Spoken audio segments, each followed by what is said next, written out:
По неофициални данни, всяка година около 3 милиона коли сменят притежателите си.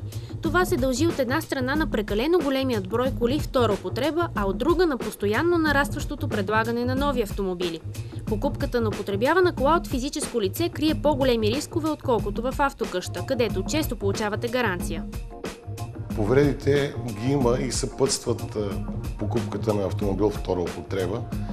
Още повече има хора, които целенасочено ги продават в момент, в който са за ремонт. Най-често автомобилите втора употреба идват от чужбина. Там ще се окаже, че е най-скъп ремонта на двигателя. Да не казвам, че не се прави това. Навън се сменява целият агрегат. Най-често проблемите са по двигателя.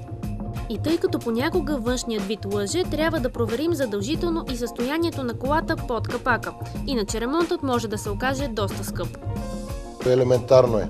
Една капачка се отваря, поглежда се вътре дали има масло. Още една капачка, поглежда се в нея дали има влага и отлагания. Водата, навлизайки в маслената система, се превръща в бяло-жълтеникава пяна и много личи. Ауспуха как изглежда.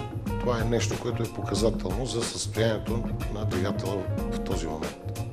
Препоръчително е да направите огледа при слънчево време. Тогава най-добре се вижда какво е състоянието на лака.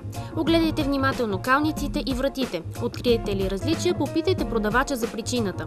Белезите и неравностите не винаги са от катастрофа, но е препоръчително да се отбележи в договора за продажба.